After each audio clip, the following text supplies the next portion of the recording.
Program obserwacji behawioralnych i żeby przynosił efekty, to trzeba upewnić się w ogóle, że organizacja rozumie, jeżeli chcemy coś znacząco zmienić w organizacji, jeśli chodzi o zarządzanie bezpieczeństwem, być proaktywnym, być w tym momencie, kiedy jeszcze coś od nas zależy, i to daje nam potężne narzędzie na takich przeglądach zarządczych, bo od razu kieruje naszą uwagę na to, co zmienia się w jakiś sposób w konkretnych przedziałach czasowych. I to jest taki dzwonek alarmowy dla nas zarządzających, że koniecznie tym obszarem powinniśmy się zająć. Po ilu tygodniach bądź miesiącach można zobaczyć pierwsze efekty?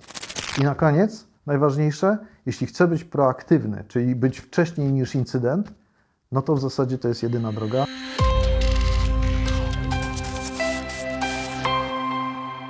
Safety Sessions. Witam ponownie. Maciej Skwierz, Safety Sessions, czyli pierwszy podcast na polskim YouTubie o bezpieczeństwie dla szefów produkcji. Ponownie moim gościem jest Paweł Rolewski. Witam. Po naszej ostatniej rozmowie, którą umieściliśmy w sieci, otrzymałem sporo pytań na temat obserwacji behawioralnych. I Paweł, chciałbym pociągnąć z Tobą ten wątek dalej, porozmawiać, by naszym słuchaczom przybliżyć, czym to jest, jak to wdrożyć i jakie to daje efekty, dlatego że z naszego ostatniego spotkania zapamiętali to najlepiej. A zatem rozpocznijmy rozmowę od tego, czym są obserwacje behawioralne. W skrócie, bo ja też się bronię przed definicjami, jak wiesz, ale tak w skrócie to chodzi o to, żeby zapewnić sobie taki proces, w którym odpowiednie osoby w organizacji są cyklicznie zaangażowane w obserwowanie bezpieczeństwa, ale również we wpływanie na pracowników, żeby po pierwsze upewniać ich w tym, że jeśli pracują bezpiecznie, to robią właściwe rzeczy, czyli wzmacniać bezpieczne zachowania, ale co ważniejsze, jeśli zaobserwują niebezpieczne zachowania, niebezpieczny sposób wykonywania pracy, tudzież jakieś zagrożenia, wpłyną umiejętnie na pracowników, żeby zmienić takie zachowania, usunąć zagrożenie i w efekcie poprawiać ciągle bezpieczeństwo. Okej, brzmi ciekawie, natomiast patrząc na to z perspektywy kodeksu pracy, z perspektywy formalno-prawnej, można by powiedzieć, przecież to obowiązek przełożonego. Jak Ty to widzisz? No wiesz, my mamy całą serię różnych obowiązków, jakbyś tak pomyślał o zarządzaniu organizacją, tylko musielibyśmy sięgnąć do naszej ostatniej dyskusji, która dotyczyła zwiększania siły kultury bezpieczeństwa. Tak? Czyli wiesz, jeżeli chcesz, żeby coś rzeczywiście zafunkcjonowało z odpowiednią efektywnością, to potrzebujesz tego czynnika ludzkiego, który spowoduje, że coś żyje i taka osoba, która dane narzędzie, proces używa, powoduje, że on staje się wtedy efektywny, że on rzeczywiście przynosi taki efekt, co do którego był zamierzony. Czyli trzeba nauczyć ludzi patrzeć, rozpoznawać i reagować. Czy dobrze rozumiem? Tak jest. I przy okazji nauczyć się komunikować W tym wszystkim. w tym wszystkim, tak. Okej, no bo właśnie moje następne pytanie zmierzało do tego, dobrze, to jak wdrożyć proces obserwacji behawioralnych, kiedy wiemy, że są pewne kroki, które należy wykonać i opiera się to na komunikacji, to od czego w zasadzie zacząć i kto powinien być użytkownikiem tego procesu? Jeżeli chcesz, żeby zafunkcjonował program obserwacji behawioralnych i żeby przynosił efekty, to trzeba upewnić się w ogóle, że organizacja rozumie, co wynika z modelu piramidy wypadkowości. Okej. Czyli wiesz, to wyzwanie, które często stoi przed organizacjami, skupiają się po pierwsze na raportowaniu danych na różnych poziomach piramidy wypadkowości, Tak. często kończąc swoje ambicje organizacyjne na tym, że będą zgłaszane zdarzenia potencjalnie wypadkowe.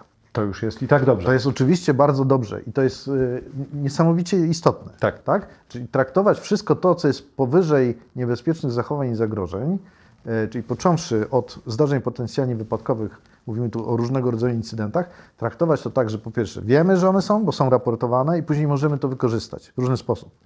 W przypadku incydentów o odpowiednim potencjale bezwzględnie badać, tak żeby zrozumieć, wyciągnąć wnioski, zadziałać prewencyjnie, tak żeby się to nie powtórzyło. Natomiast trzeba zdać sobie sprawę z tego, że jeżeli kończymy myślenie o piramidzie wypadkowości na poziomie zdarzeń potencjalnie wypadkowych, to właściwie nie do końca rozumiemy ten model. Bo on mówi tak, Na końcu tej piramidy, u podstaw Tak. piramidy, jest cała masa niebezpiecznych zachowań, Aha. również zagrożenia, Tak, które mogą zamienić się w jakiś incydent. zgadza się. I wyzwanie polega na tym, że nie wiemy, na jaki poziom piramidy wypadkowości to wyląduje. Wiesz, trafi. Czyli z danego zachowania niebezpiecznego może wyniknąć drobne zdarzenie potencjalnie wypadkowe, ale równie dobrze może zdarzyć się ciężki wypadek albo wręcz wypadek śmiertelny. Czyli mówiąc inaczej, należy zrobić krok wstecz i skupić się na tych zachowaniach, które de facto prowadzą dopiero do Otóż to. zdarzeń potencjalnie wypadkowych. Okej, no to w takim razie, myśląc o modelu, zapewne jest jakiś katalog, jakiś zbiór kategorii, zbiór czynników, które należałoby obserwować. Czy tak należy to rozumieć? Bezwzględnie tak. Natomiast jeśli pozwolisz, ja bym krok Tak. wcześniej zarysował takie 3 główne obszary. Wydaje mi się, że to będą 3. Aha. Wymienię i policzymy. Dobrze. Pierwsza sprawa, obserwowanie, tak? Czyli umiejętność identyfikowania niebezpiecznych zachowań i zagrożeń, Tak. zanim zamienią się w cokolwiek. Tak? Dobra. Dobra. Druga kwestia, kwestia komunikowania się, rozmawiania z pracownikiem, tak żeby upewnić się, że wzmocni zachowania bezpieczne, a jeżeli zaobserwuje zachowania niebezpieczne, to wpłynę na tyle efektywnie, że pracownik zmienia sposób postępowania. Najlepiej, jak najbardziej trwale. Co oczywiście nie musi być takie łatwe. I trzeci ważny obszar, jeżeli chcę mieć z tego proces, tak? To mówimy program obserwacji behawioralnych, to musimy pomyśleć o tym w tych kategoriach, że to właśnie musi być cykliczne, mierzalne, raportowane również, prawda? Tak. I wtedy rysuje nam się grupa tych osób, które są odpowiedzialne, bo o to wcześniej też pytałeś, czyli wracając do naszej dyskusji dotyczącej kultury bezpieczeństwa, musimy ten program położyć, nieładnie mówiąc, na zarządzających, na wszystkich poziomach zarządzających przede wszystkim i zadbać o to, żeby właśnie móc w porównywalny sposób postrzegać naszą rzeczywistość operacyjną. Czyli krótko mówiąc, jeżeli uda nam się zdefiniować kilka bazowych kategorii obserwacji odnoszących się do zachowań i do zagrożeń, to później możemy powodować, że raportowanie zaczyna układać się nam w takie koszyczki, które później możemy wykorzystać do dalszego zarządzania i doskonalenia bezpieczeństwa. A mógłbyś podać przykłady, chociaż 2 takich aspektów w koszyczku, które wchodzą w skład obserwowania? Jasne. Jedną z bardzo typowych kategorii będzie na przykład stosowanie ochrony indywidualnej. Tak? Czyli SIOI. SIOI. Tak jest. Czyli jeżeli mamy temat ochrony indywidualnej i mamy jakieś wymogi w tym zakresie w swojej organizacji, no to pierwszą podstawową kategorią będzie oglądanie, krótko mówiąc, czy pracownicy właściwie stosują ochronę indywidualną. A Na gdy przykład. nie stosują, to uczenie, rozmowy to o tym. Wtedy wpływanie na pracowników, żeby zaczęli odpowiednio stosować tę ochronę. Wiesz, rozmawiałem jakiś czas temu z szefem sporej firmy produkcyjnej, który podzielił się taką refleksją, że mówi, wiesz, my próbowaliśmy do tego podejść, ale na koniec dnia nasi liderzy i pracownicy ocenili tą metodę jako donoszenie na innych. Zmartwiło mnie to bardzo, co usłyszałem. Tak pomyślałem, podzielę się z Tobą taką refleksją, bo może wdrażając projekty w innych firmach też spotkałeś się na początku z taką obawą. O tak, wiesz, szczególnie w takich sytuacjach, kiedy jest to nowy proces, Tak. który jest wdrażany, jeszcze organizacje w żaden sposób nie spróbowały go, pojawia się taka obawa. Na ile pracownicy będą chętnie uczestniczyli w tym procesie, na ile to może być postrzegane jako właśnie taki rodzaj donoszenia, prawda? Przez tą formułę raportowania. No i mogę właściwie skomentować to tak. Po pierwsze, trzeba zadbać o to, żeby było pełne zrozumienie, czemu ma służyć taki program. Tak? I tu pojawia się po raz kolejny ta piramida wypadkowości. Czyli tak, jeżeli chcemy coś znacząco zmienić w organizacji, jeśli chodzi o zarządzanie bezpieczeństwem, być proaktywnym, być w tym momencie, kiedy jeszcze coś od nas zależy, to muszę mieć sposób na to, żeby identyfikować niebezpieczne zachowania i zagrożenia i próbować zadziałać, zanim zamienią się w incydent. W jaki sposób firmy, które zajmują się tą obserwacją, raportują to? Czy to jest papier ołówek? Czy to jest system, który można kupić, wiesz, na licencji? Wiesz, trzeba to jakoś zorganizować, bo jak masz wielu obserwatorów, to na koniec dnia chodzi o to, żeby pozyskać też, jak rozumiem, dane jakościowe z tych obserwacji. Bezwzględnie tak. I rzeczywiście, wiesz, no, sposobów jest co najmniej kilka. Można sobie je wyobrazić jako bardziej proste bądź mniej. Oczywiście im bardziej technologicznie to wesprzemy, czyli krótko mówiąc, spowodujemy, że jest jak najłatwiej raportować, tym chętniej ludzie raportują. I wtedy możemy się też spodziewać lepszej jakości tych danych, które są raportowane. Czyli rozumiem, że użytkownik robi obserwację, daje feedback obserwowanemu pracownikowi, a następnie swoją obserwację wprowadza do systemu, by można było zarządzić potem skalą, tak? Tak jest. Bo wiesz, jak mówimy o tym zarządzaniu, raportowaniu i wykorzystywaniu danych do zarządzania, No właśnie. potężnym narzędziem, mocno niedocenianym często, wynika to może z właśnie trudności związanych z raportowaniem, nie dopracowania tej części procesu, jest to, że możemy korzystać z analizy trendów, na przykład po tych kategoriach, które sobie przyjmiemy do raportowania, i to daje nam potężne narzędzie na takich przeglądach zarządczych, bo od razu kieruje naszą uwagę na to, co zmienia się w jakiś sposób w konkretnych przedziałach czasowych. No to niezwykle ciekawe, bo w zasadzie kolejne pytanie miało dotyczyć tego, co biznes będzie z tego miał, zanim osiągnie wynik, no bo pomiędzy stanem zastanym, a stanem oczekiwanym jest ten cały długi moment, w którym będzie raportowanie do zarządu, wyników obserwacji. Teraz jak to ustawić, jakie wskaźniki przyjąć, żeby móc rozmawiać językiem biznesu o tym, co się dzieje, co wynika z obserwacji i co my rekomendujemy w związku z danymi, które zebraliśmy w ten sposób. Tutaj mamy do czynienia z takimi obszarami. Po pierwsze, analiza wyników obserwacji po kategoriach, czyli analizujemy trendy. Okay. To skupia naszą uwagę, tak jak już wcześniej powiedziałem, na rzeczach istotnych, które na przykład się pogarszają. Tak? Kategoria, która w analizie takiej słupkowej za dany okres jest gdzieś wysoko, tak, może się okazać, że w analizie trendów to już jest dawno zagospodarowany temat, bo podjęliśmy pewne działania i one są skuteczne. Tak. I ta kategoria nam zmalała, chociaż wyjściowo była wysoka. Okay. A wyzwanie może mieć kategoria, która gdzieś tam, wiesz, w tej analizie słupkowej będzie gdzieś na średnim poziomie, ale trend jest znacząco rosnący. I to jest taki dzwonek alarmowy dla nas zarządzających, że koniecznie tym obszarem powinniśmy się zająć w wymiarze dużo większym niż pojedyncze wpływanie na każdego pracownika. No ale to też trzeba się tego nauczyć. Ja rozumiem, że jest metodyka, jest pomysł, ale teraz szkolenie, jak rozumiem, liderzy liniowi, brygadziści są głównym odbiorcą tego narzędzia, tak? Wszyscy zarządzający, ale oczywiście z naciskiem na coraz bardziej liniowe pozycje zarządzające. Okay. Czuję, że to nie jest temat na jedno szkolenie w sali szkoleniowej. Jak to wygląda w praktyce? Nie, to oczywiście od tego trzeba wyjść. Tak.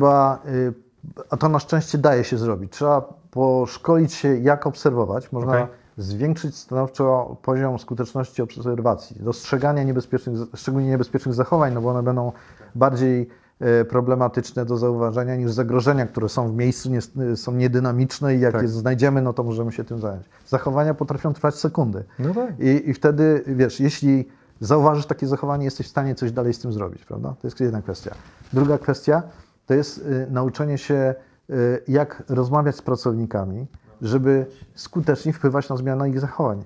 Żeby pokazać, po pierwsze, że jest to proces taki pozytywny w swoim wyrazie, że on wynika z tego, że ja jako zarządzający jestem głęboko zainteresowany tym, żeby zapewnić odpowiedni poziom bezpieczeństwa Tobie, pracownikowi. Czyli z mojej troski wynika to, że ja poświęcam regularnie czas na to, żeby poobserwować, porozmawiać z Tobą, a przy okazji jeszcze zaraportować i budować te bazy danych, z której mogę korzystać jeszcze w celach zarządczych dodatkowo, żeby wzmocnić cały efekt. Gdyby nasz słuchacz pomyślał, tego mi trzeba, tak? Takiej formy pracy z ludźmi nad poprawą bezpieczeństwa potrzebowałbym, to Po jakim czasie od rozpoczęcia działań mógłby spodziewać się pierwszych efektów? Ja wiem, że to pytanie należy zawsze osadzić w kontekście, ale jest Jasne. proces przygotowania, proces szkolenia, potem proces pierwszych kroków. No i tak zastanawiam się z Twojej praktyki, bo wdrażałeś w wielu dużych i znanych firmach ten model pracy. Po ilu tygodniach bądź miesiącach można zobaczyć pierwsze efekty? Wiesz, ja bym zaryzykował stwierdzenie, bo to po pierwsze udaje się wtedy, kiedy organizacja chce. Inaczej się nie uda, prawda? Czyli przy założeniu, że organizacja chce, czyli co najmniej, wiesz, tam zgodnie z teoriami zarządzania zmianą, co Tak. najmniej jakaś część zarządzających po odpowiednim wprowadzeniu rozumie zasadność wdrożenia takiego programu i się angażuje w niego, to pierwsze efekty można zobaczyć już po kilkunastu tygodniach. Po kilkunastu tygodniach, to bardzo szybko. Chociaż oczywiście taki naprawdę znaczący Tak. efekt dla organizacji, no to będzie widziany tak na etapie z pół roku, myślę. Okej. Tak. Czyli w tym okresie od kilkunastu tygodni do kilku miesięcy, przy założeniu, że wiesz, dbasz o rozwój tego programu, wspierasz go podejściem coachingowym. Na Tak. przykład ja dużo mniej czasu poświęcam na szkolenia, dużo więcej na to, żeby później popracować z tym narzędziem w tak zwanym terenie, czyli w operacji. I pomagam kierownikom różnych poziomów organizacyjnych w praktyce zastosować sposób rozmowy, umiejętność zareagowania na to, że masz jakąś informację zwrotną do pracownika w wyniku tego, że go obserwujesz. Tak. I tak dalej. To są kluczowe elementy, które bardzo mocno wpływają na zwiększenie tego efektu, czyli na skrócenie czasu, w którym widzimy już taki bardzo poważny efekt, wpływ na organizację. Czyli poza szkoleniem w sali ważnym aspektem jest też ta praca indywidualna tam, na florze, na produkcji, aby uczestnik szkolenia mógł zobaczyć, jak Ty prowadzisz rozmowę oraz byś Ty mógł zobaczyć, jak on to robi i go skorygować. Dokładnie. Lubię słowo pomóc mu doskonalić. Okej, pomóc mu doskonalić się w Tak. obserwacjach. Paweł, to w takim razie na koniec spróbujmy jeszcze spojrzeć na to z perspektywy wdrożenia projektu. Kto, czy jaka funkcja w organizacji mogłaby być liderem, jeśli chodzi o wdrożenie? No, wyobraźmy sobie, że nasz słuchacz jedzie właśnie do pracy i temat go zainteresował, zwoła spotkanie, no ale potem temat musi mieć właściciela. Kto z Twojej praktyki najłatwiej sobie radzi, najlepiej sobie radzi jako lider tego typu projektu? Wiesz, to też będzie zależało oczywiście. Tak. Zależy od organizacji, zależy od tego, na ile organizacje umieją zarządzać takimi projektami multidyscyplinarnymi. Oczywiście bardzo fajnie byłoby, gdyby na przykład jeden z kluczowych menadżerów stał się odpowiedzialny. Twarzą projektu. Tak, twarzą projektu, została przypisana cała ta aktywność związana z wdrożeniem, później utrzymaniem do jakiegoś konkretnego menadżera operacyjnego. Często bywa tak, że z natury rzeczy szef HSA albo BHP Tak. staje się takim liderem z racji tego, że po prostu ma odpowiedni jest poziom bliski. zrozumienia, Tak. jest mu temat bliski i merytorycznie jest w stanie to wesprzeć. Okej. Nie ma jednej recepty, myślę, na to. Ważne, żeby była to osoba, która rozumie, jaką wartość dodaną ma w sobie taki program i jest w stanie się rzeczywiście zaangażować w jego efektywne wdrożenie. Ale to, co powiedziałeś na temat szefa operacyjnego, bardzo mi się podoba, bo tak naprawdę może to pomóc przekonać tych nieprzekonanych Oczywiście. do tego, że metodę da się zastosować i ona działa. Nikt lepiej tego nie zrobi niż sam użytkownik, który jest najbardziej wiarygodny dla swoich kolegów. Pełna zgoda i przy naszym poprzednim spotkaniu wspominałem o tak zwanym zarządzaniu przez przykład i Tak. odczuwalnym przywództwie. Tak. To znaczy, jak to narzędzie w postaci programu obserwacji behawioralnych potężnie wspiera te wszystkie obszary. Zgadza się. I ja wtedy mogę pokazać, że ja jestem zaangażowany w bezpieczeństwo i nie oznacza to tylko jakiegoś pustego frazesu, który sobie powtarzam, żeby wszyscy słyszeli, tylko angażuję się w konkretne działania, w konkretne aktywności, które mają na celu doskonalenie bezpieczeństwa, czyli bycie proaktywnym po to, żeby na koniec zapewnić środowisko bezwypadkowe, czyli zbliżyć się do celu zero strategicznego, prawda? Niezwykle interesujące. Paweł, nasi słuchacze zapewne dojeżdżają do pracy i być może niektórzy będą chcieli spisać coś z tej rozmowy, takie 3 punkty, które powinni zapamiętać w sprawie obserwacji behawioralnych. Co to miałby być? Powiedziałbym o takich punktach. Program obserwacji behawioralnych bardzo efektywnie wspiera proaktywne podejście do zarządzania bezpieczeństwem. Skupia się na efektywnym identyfikowaniu niebezpiecznych zachowań i zagrożeń, aby zamienić je na bezpieczne. Daje też możliwość motywowania ludzi i wspierania zachowań bezpiecznych, doceniania ich. Wzmacnia niesamowicie komunikację w zakresie bezpieczeństwa. Wspiera budowę zaufania. Tak nawiasem mówiąc, nie daliśmy odpowiedzi na to pytanie, że jest ryzyko, że może być program traktowany jako potencjalny taki rodzaj donoszenia. Tu kluczem w raportowaniu jest to, że to powinien być anonimowy program. Właśnie. Prawda? Nie powiedzieliśmy o tym. I kolejny ważny punkt w tym wszystkim, czyli tak, mówiliśmy obserwowanie, tak? Mówiliśmy komunikacja i trzecia bardzo ważna przestrzeń, zbierajmy dane, raportujmy, mając na przykład zdefiniowane kategorie obserwacji i wykorzystujmy dane po przetworzeniu do celów zarządczych. I to będą te kluczowe kroki, o których warto pamiętać. I na koniec, najważniejsze, jeśli chcę być proaktywny, czyli być wcześniej niż incydent, no to w zasadzie to jest jedyna droga, no bo właśnie ten program ułatwia mi identyfikowanie niebezpiecznych zachowań i zagrożeń, zanim zamienią się w incydent. Czyli de facto poprzez działania z miękkiej sfery, tak, komunikacyjne, obserwacyjne, wdrażając to na produkcji, możemy pozyskać niezwykle dokładne źródło zbierania danych biznesowych To prawda. do podejmowania decyzji. Tak jest. Po to, by wszelkie decyzje zarządcze, czy związane z inwestycjami, czy zmianami organizacyjnymi, czy związane z podejściem do zarządzania personelem, oparte były o liczby, fakty, Tak które jest. pochodzą Wskaźniki. z obserwacji. Tak jest. Świetnie, brzmi to bardzo ciekawie. Dziękuję Ci za rozmowę, Paweł. Bardzo dziękuję.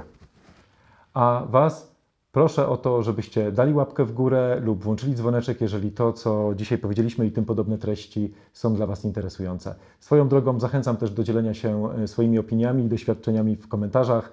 Wiem, że na polskim rynku jest już sporo firm, które wdrożyły model obserwacji behawioralnych u siebie i osiągnęły bardzo dobre efekty. Myślę, że to jest w ogóle bardzo ciekawy temat na wymianę dobrych praktyk. Pozdrawiam.